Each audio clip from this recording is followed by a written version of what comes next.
नमस्कार, hornbill TV देख रहे हैं आप। मैं हूं आपके साथ विशाल कर। खबरों की शुरुआत करें बड़ी खबर से। त्योहारों पर रेल यात्रियों के लिए बड़ी राहत।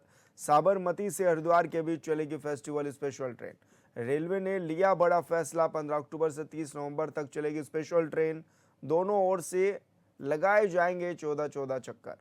तो ट्रेन को रुड़की, मेरठ, दिल्ली समेत कई स्टेशनों पर ठहराव भी मिलेगा।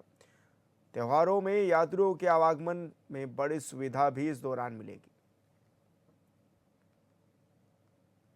तो बड़ी खबर आप तक पहुंचा रहे हैं, जहां पर 15 अक्टूबर से 30 नवंबर तक स्पेशल ट्रेन चलाई जाएगी और दोनों ओर से 14-14 फेरे जो हैं वो लगाए जाएंगे इन ट्रेनों के। साबरमती से हरिद्वार तक ट्रेन का संचालन किया जाएगा और ट्रेन को रुड़की, मेरठ समेत कई स्टेशनों पर ठहराव भी मिलेंगे। त्योहारों में यात्रियों की सुविधाओं को देखते हुए बड़ा फैसला भी लिया गया है और त्योहारों पर रेल यात्रियों के लिए बड़ी राहत भी है।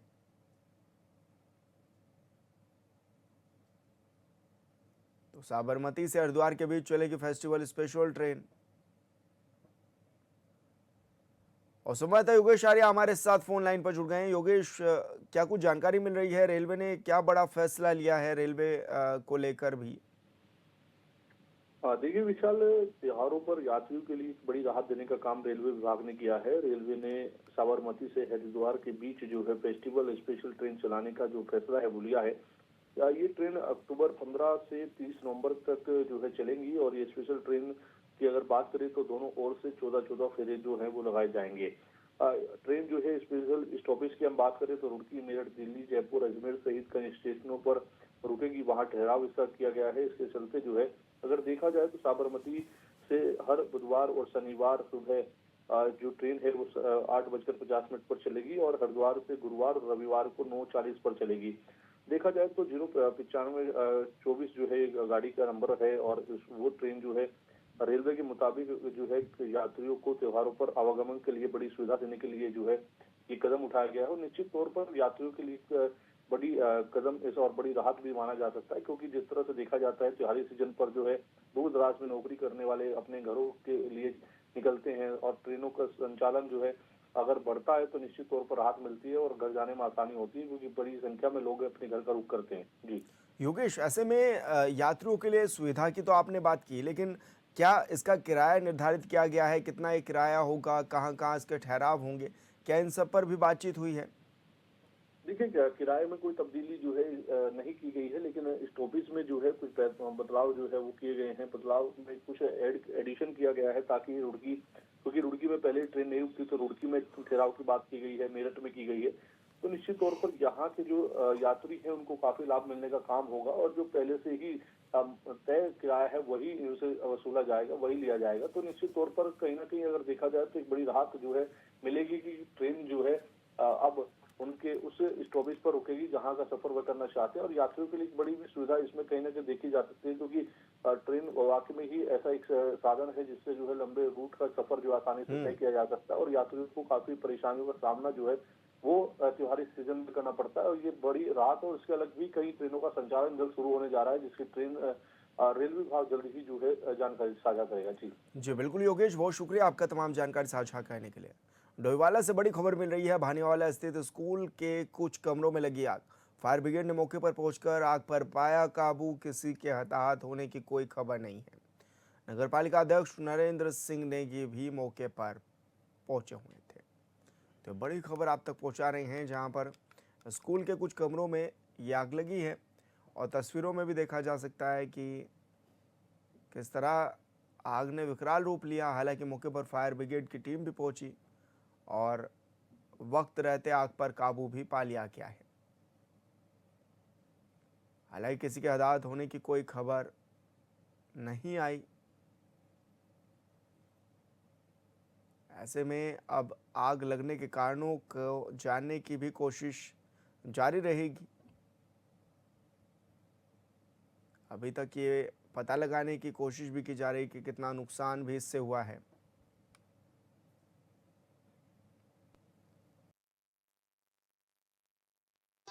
आग के कारणों को तो स्पष्ट अभी कुछ पता नहीं है क्यों लगी, लेकिन सुबह लगभग 5:30 बजे मुझे सूचना मिली कि मतलब हमारे ऑफिस में, अकाउंट ऑफिस और प्रिंसिपल ऑफिस में आग लग गई है। तो तुरंत मैंने उस समय फायर ब्रिगेड को कॉल किया और स्कूल द्वारा पहले भी मतलब जो पड़ोसी थे उनकी सहायता से भी फायर ब्रिगेड को कॉल कर दिया था हमने, और फायर ब्रिगेड तुरंत मौके पर पहुंच गई थी। और फायर ब्रिगेड ने पूरी कोशिश करी एकदम आग बुझाने की, और उन्होंने भी मौके पर जितनी हो सकती थी आग उन्होंने बुझा ली।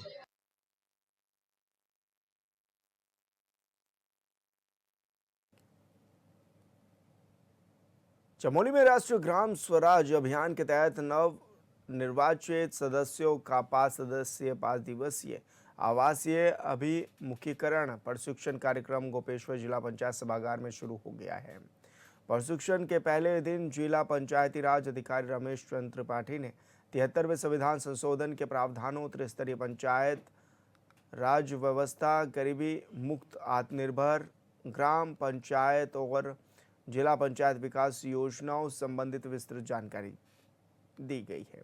वहीं अपर मुख्य अधिकारी तेज सिंह की तरफ से जिला पंचायत की बैठकें, कार्य कर्तव्यों, अधिकारियों, समितियों की भूमिका, डीपी, पंचायत निधि, 15वें वित्त आयोग और करारोपण शुल्क आदि विषयों पर विस्तार पूर्वक चर्चा भी की गई है।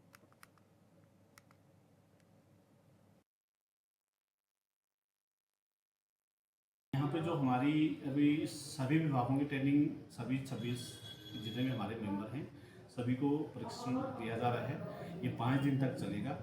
कल हमारे पंचायती राज एक्ट के बारे में इन विषयों पर चर्चा हुई है। आज अभी सारी समितियों की बैठक है, जिसमें स्वास्थ्य से लेकर निर्माण से लेकर नियोजन से लेकर जितनी भी हमारी समितियाँ होती हैं सबके संबंधित अधिकारी भी यहाँ पे आए हुए हैं और हमारे मेंबरों को उसके बारे में बताया जा रहा है। और उसके अलावा जो भी योजनाएँ, चाहे केंद्र सरकार की हो, चाहे राज्य सरकार की हो या हमारे जिले की है, मेंबरों को एक एक चीज़ उनका डिटेल में बताया जा रहा है। हमारी 5 दिन की यहाँ पे पंचायत राज विभाग से ट्रेनिंग चल रही है और जिसमें बहुत अच्छी जानकारियाँ हम लोगों को दी जा रही हैं। और मुझे लगता है कि जितनी भी जानकारियाँ हम लोगों को मिली हैं, ये जानकारी हमारे आने वाले समय में हम सब लोगों के काम आएगी और बहुत अच्छे से सभी लोग ट्रेनिंग दे रहे हैं। बहुत अच्छा हमारे सारे मेंबर यहाँ पे सीख के जा रहे हैं और हम सबके भविष्य में उपयोगी होंगे।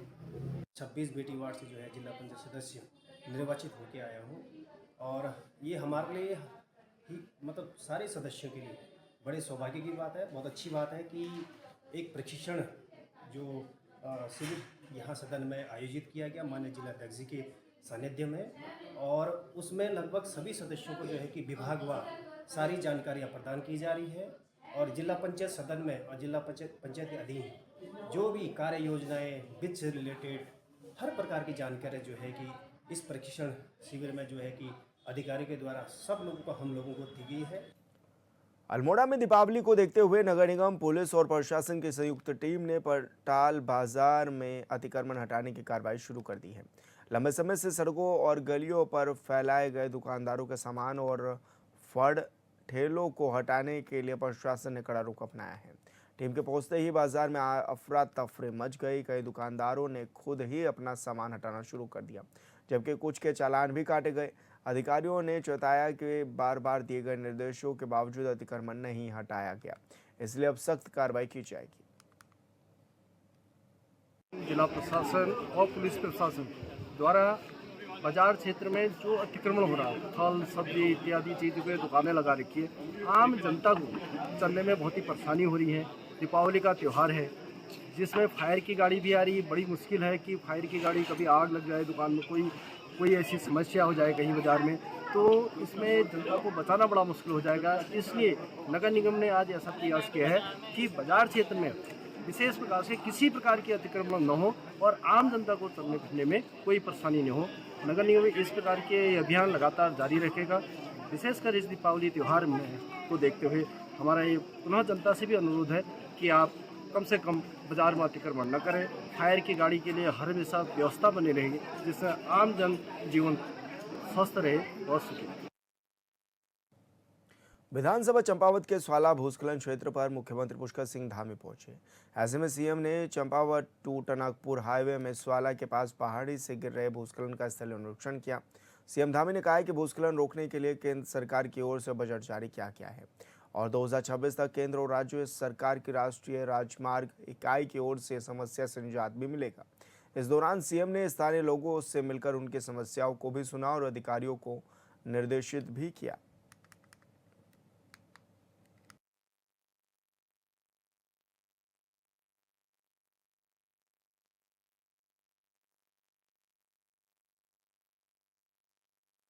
पर बार बार भूस्खलन होना और बार बार इसका एलिमेंट ख़राब होना एक बड़ी समस्या हर बार मानसून के समय में हो जाती है और इस पर काफ़ी काम भी हुआ है, लेकिन उसके बावजूद भी भूस्खलन रुका नहीं है। लेकिन अब इसमें धनराशि जो हमारे राष्ट्रीय राजमार्ग मंत्रालय से और नेशनल हाईवे से स्वीकृत होनी थी वो भी हो गई है। राज्य सरकार और भारत सरकार की दोनों एजेंसियां मिलकर इस पर काम कर रही हैं। इस बार इस अगले वर्ष 2026 तक अप्रैल माह तक पूरी तरह से ये सुरक्षित कर लिया जाएगा। उसके लिए सभी प्रकार के काम जो है जो भी सभी एजेंसियों को करने हैं वो एजेंसियाँ कर रही हैं। सर आप जगह तय किया है कि मैं ऐसे ही जो है सब जगह का स्वयं जाकर निरीक्षण करूंगा, लोगों से मिलूंगा और जहाँ जहाँ काम की आवश्यकता है वहाँ काम के लिए भी जो है काम करेंगे। सारा हमारी मशीनरी काम करेगी। आज मैं इसीलिए चंपावत से लेकर पूरा यहाँ तक टनकपुर तक और बनबसा खटीमा तक जो है बाई रोड में। सरोवर नगरी नैनीताल के नवनियुक्त जिलाधिकारी ललित मोहन रियाल ने कुमाऊं आयुक्त दीपक रावत से शिष्टाचार भेंट की है। इस दौरान जिले में चल रही विभिन्न योजनाओं, जनहित कार्यों और प्रशासनिक व्यवस्थाओं को लेकर विस्तार से चर्चा की गई है। बैठक के दौरान कुमाऊं आयुक्त ने नवनियुक्त जिलाधिकारी को जिले की प्राथमिकताओं, पर्यटन विकास, आपदाओं प्रबंधन और जन कल्याणकारी योजनाओं के प्रभावी क्रियान्वयन पर विशेष ध्यान देने के निर्देश भी दिए हैं।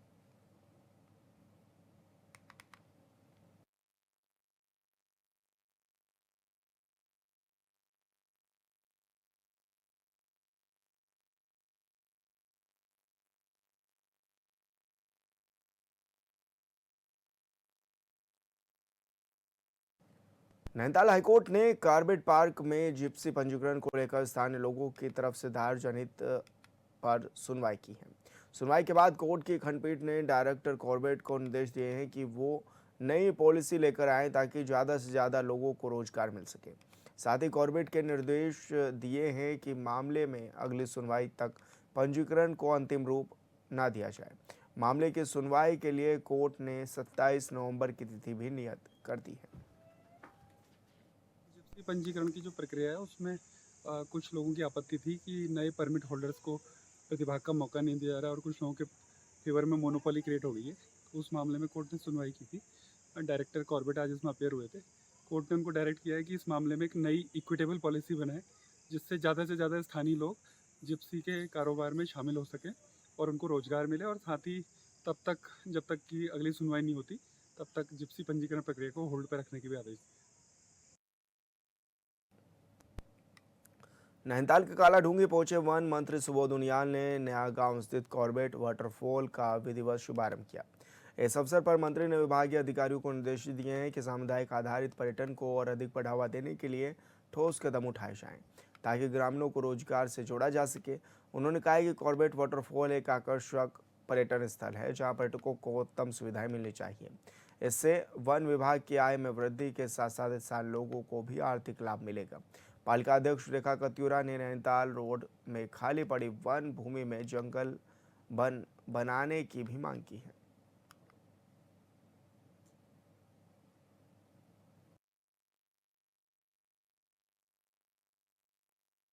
शुरुआत हुई है सीजन की। इसके पीछे जो उद्देश्य है वो उद्देश्य यही था भारत सरकार का कि हम इको टूरिज्म के माध्यम से किस तरह नौजवानों को रोजगार दे सकें और रोजगार देने के साथ साथ आम आदमी को जो हमारी नैसर्गिक सुंदरता है जो नेचर ने हमें दी है, कि झरने हो, खूबसूरत वन हो, हमारे यहाँ के वाइल्ड एनिमल्स हो, जो आज हमारे यहाँ टूरिज्म का एक बहुत बड़ा आधार भी है। तो उसी इको टूरिज्म के माध्यम से हमने देखा कि 80-20 के रेशियो में हम लोगों ने इको डेवलपमेंट कमेटी बना करके नौजवानों को रोजगार देने का निर्णय लिया था। इससे कुल मिला के कि जब जंगलों से अपनी आजीविका जुड़ेगी तो कहीं ना कहीं जंगलों को बचाना भी लोग अपना फर्ज समझेंगे कि आज माननीय वन मंत्री जी के कर कमलों से कॉर्बेट फॉल का शुभारंभ उद्घाटन किया गया है। कॉर्बेट फॉल नैनीताल जिला ही नहीं पूरे उत्तराखंड का एक सुंदर खूबसूरत प्राकृतिक संपदाओं से परिपूर्ण स्थल है। यहाँ पर बाहर से आए सैलानी उत्तराखंड के सुंदर जंगल, यहाँ की जल स्रोत, यहाँ के वन्य जंतु से परिपूर्ण स्थल कॉर्बेट फॉल का दर्शन कर काफ़ी खुश रहते हैं और उत्तराखंड की एक अपार सांस्कृतिक व समृद्धि जो हम जल जंगल से है उसको अपने मन में बिठाकर लौटते हैं और उत्तराखंड की सुंदरता पूरे देश में फैलाते हैं। All India fair price shop dealers federation के बैनर तले हरिद्वार के सभी राशन डीलर खुलकर जिला पूर्ति अधिकारी तेजबल सिंह के खिलाफ सामने आए हैं। रुड़की में आयोजित प्रेस कॉन्फ्रेंस के दौरान डीलरों ने आरोप लगाया है कि टीएसओ तेजबल सिंह जिले के राशन डीलरों का उत्पीड़न कर रहे हैं और उनसे 1 लाख रुपए तक की रिश्वत की भी मांग कर रहे हैं। डीलरों ने बताया है कि उन्होंने इस मामले को लेकर हाईकोर्ट में याचिका भी दायर की थी, जिसमें न्यायालय ने राशन डीलरों के पक्ष में फैसला सुनाया है। इसके बावजूद डीएसओ के रवैये में कोई बदलाव नहीं आया है। डीलरों ने चेतावनी दी है कि अगर जिला पूर्ति अधिकारी तेजबल सिंह का जल्द तबादला नहीं किया गया तो हरिद्वार जिले में सभी राशन डीलर उनके खिलाफ बड़ा आंदोलन करेंगे।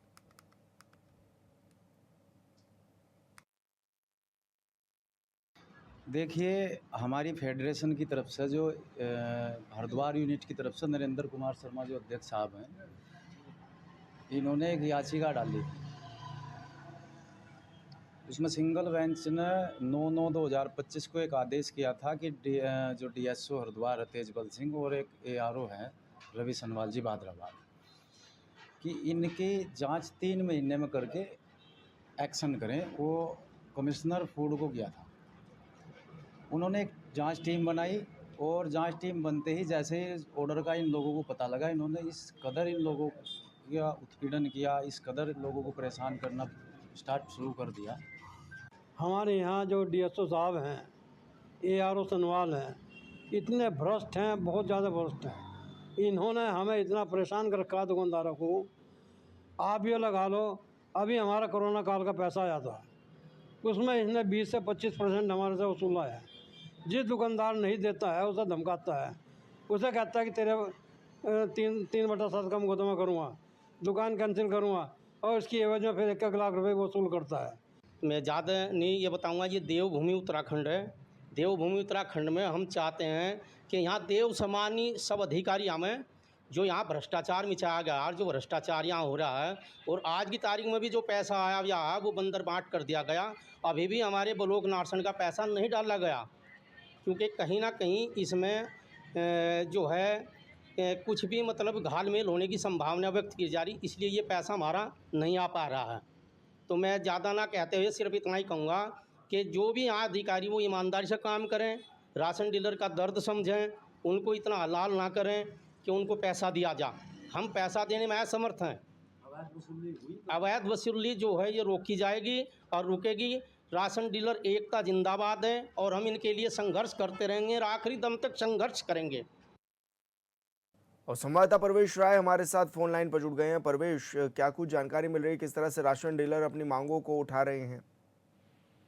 जी विशाल, मैं आपको बता दूं कि all India fair price shop dealer federation के बैंक के लिए जो है ये धरना प्रदर्शन किया गया और रुड़की में जो है ये किया गया। और उन्होंने साफ तौर से जो यहाँ पे भारत वीर प्रदेश प्रवक्ता नरेंद्र शर्मा जिलाध्यक्ष और सुनील शर्मा पूर्व ब्लॉक अध्यक्ष पहुंचे थे। इन्होंने साफ तौर से डीएसओ पर आरोप लगाए हैं कि डीएसओ जो है महीने का 1 लाख रुपए की रिश्वत की मांग करते हैं। अब ये ऐसा क्यों डीएसओ करते हैं, ये तो डीएसओ साहब ही बता पाएंगे इस मामले में। जब डीएसओ साहब से जानकारी लेने की बात, साहब अभी जो है जिले से बता रहे थे कि मैं भी खुद जिले के बाहर हूँ, जिले में आऊंगा तो जरूर इस बारे में वार्ता करूंगा। तो देखना होगा कि इस मामले में क्या आगे संगीन आरोप लगते हैं। बाकी आपको बता दें विशाल कि किस तरीके से ये मामला सामने आया है। तो जो ये बैनर तले ये लोग धरना प्रदर्शन कर रहे थे, भरत वीर, नरेंद्र शर्मा, इन लोगों ने ये भी बताया कि हाई कोर्ट में इसके DSO साहब के खिलाफ जो है याचिका दायर की गई थी, जो कि राशन डीलरों के पक्ष में ही आई है। अब ये देखना होगा कि इसमें आने वाले समय में क्या कार्रवाई होती है और किस तरीके से इस मामले में और आगे क्या क्या भूमिका देखी जाती है। जी बिल्कुल परवेश, बहुत शुक्रिया आपका तमाम जानकारी साझा करने के लिए। खबरों में आगे बढ़ेंगे। रुड़की के प्राण कलियर में देर रात वन विभाग की बड़ी कार्रवाई देखने को मिली है, जिसमें वन माफियाओं में हड़कंप भी मच गया है। दरअसल बिना अनुमति और वाहन पास के कटहल के लगभग 10 हरे पेड़ काट दिए गए। इसके अलावा वन विभाग के 2 अलग अलग स्थानों से वन विभाग ने अवैध लकड़ी का माल भी जब्त कर लिया, जिसे धनोरी वन चौकी भेजा गया। वहीं रेंजर विनय राठी ने बताया कि सूचना मिलने पर 2 टीमों का गठन कर छापेमारी की गई। फिलहाल आरोपियों पर संबंधित धाराओं में मुकदमा दर्ज कर आगे की कार्रवाई भी शुरू कर दी गई है।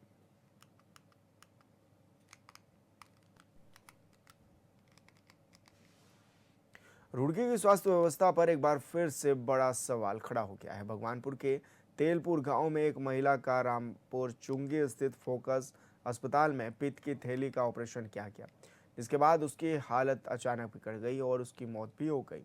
परिजनों का आरोप है कि डॉक्टरों ने ऑपरेशन में गंभीर लापरवाही की और आनन फानन में मरीज को इंद्रेश अस्पताल देहरादून रेफर कर दिया गया, लेकिन वहां ICU ही उपलब्ध नहीं था। परिजन कई अस्पतालों के चक्कर लगाते रहे, जहां इलाज की जगह पैसे लेकर फिर रेफर किया जाता रहा।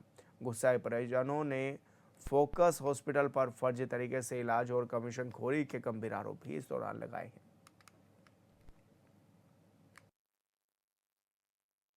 देहरादून रुड़की मार्ग पर तेज रफ्तार का कहर देखने को मिला है, जहां बस ने बाइक सवार 3 छात्रों को जोरदार टक्कर मार दी। हादसे में 2 छात्रों की मौत हो गई, जबकि तीसरा छात्र गंभीर रूप से घायल हो गया, जिसे हर सेंटर रेफर कर दिया गया है। यह पूरी घटना CCTV कैमरे में कैद हो गई है। वहीं गंगनहर कोतवाली क्षेत्र में हुई दुर्घटना के बाद स्थानीय लोगों में भारी आक्रोश है। मौके पर जुटी भीड़ ने बस चालक के खिलाफ की गई कार्रवाई की भी मांग की है।